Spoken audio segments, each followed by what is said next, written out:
Hi, I'm Jennifer Nicholas, and I'm delighted to be talking with you guys today. Could you start by introducing yourselves and explaining a little bit about your role in OD and your contributions over the years? Go ahead. Okay. No, go ahead. All right, my name is Emily Axelrod. I've been in the OD business since the 70s. And I got into the OD business because I really enjoyed studying systems and how systems worked and operated or didn't work and operate. And we started our business in 1981, and we have been working in this field since that point in time. We both shared the love of systems and curiosity about how they worked or didn't work.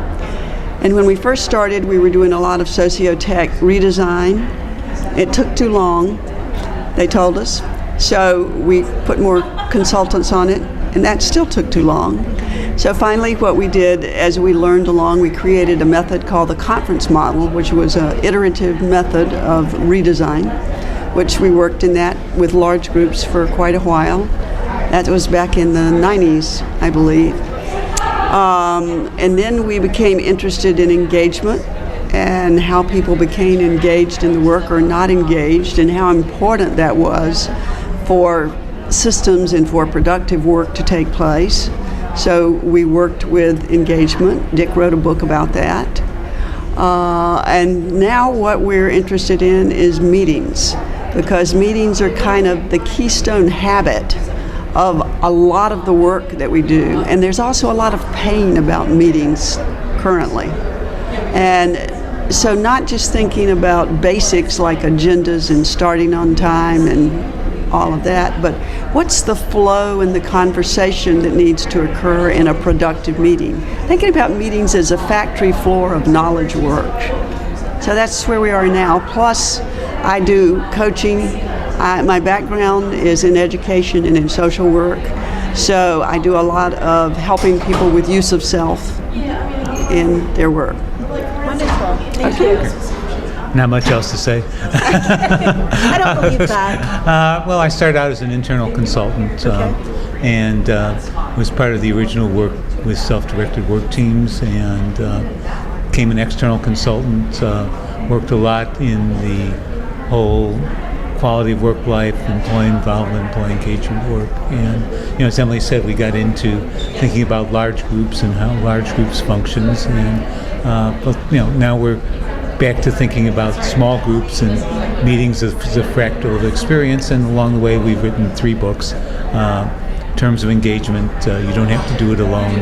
And our latest book is Let's Stop Meeting Like This. Okay. How would you describe the most recent trends in OD? Well, I think the interesting thing about OD as a field is it's so big.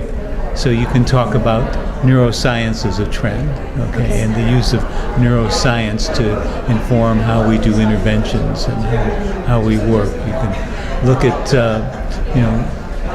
open systems or complex adaptive systems, and to say, okay, now that's another lens that you could look at our work through. And then there's techniques like appreciative inquiry and things like that. So The positive psychology. And the other thing that's impacting our work is big data. And that's going to be, that is a big thing. And how are we going to use that data? How is it going to, all of those questions are coming up in organizations. So I think there are a lot of, technology is still a question in some places. I guess the other thing is that the organizations now are so complex. So when you think about changing your organization, you're not often thinking about how do we just change the organization in New York or Chicago. You're thinking about London, Shanghai, Sydney, across the globe, and with that becomes different cultures, different ways of thinking. And so it's not just the simple thing about how do we change this one entity in one geographic location, but across the globe. Well, it's wonderful to be interviewing a married couple that has served the OD field so well. Can you describe your partnership? Yeah, let me see.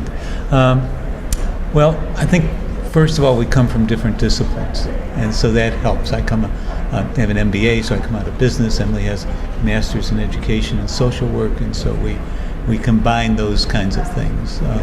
And I think the thing that is the plus of being married is that in terms of partnership is there's a level of trust that it's just impossible to have with other partners, and that we know that we're not going to let the other one fail.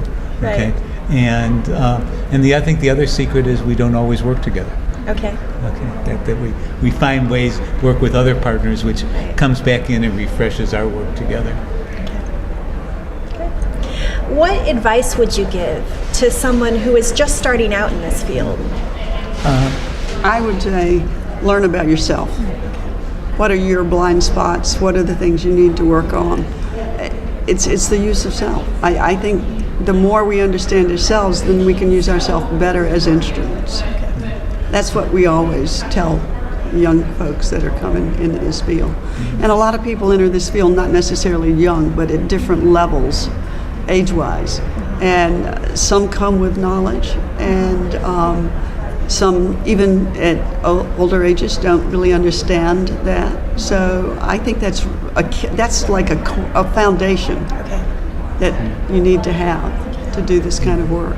And I'd say follow your interests. I mean, that's sort of the path that I took. The field is big enough that you can find lots of things that you don't have to be able to do everything, but you got to figure out something that you're interested in, that you like, and learn to do that well. Okay, and then find partners to do the other stuff that you're not interested or don't do well, and follow your passion, follow your interest. Well, thank you so much for your time talking with us today. Is there anything else you'd like to add? Stay a learner. That would be mine. Yeah, lifelong learning. Okay. If you're not a lifelong learning nowadays, you just you can't keep up. The speed is there. Yes. Yeah, I completely agree. Well, thank you so much. Thank you. All right.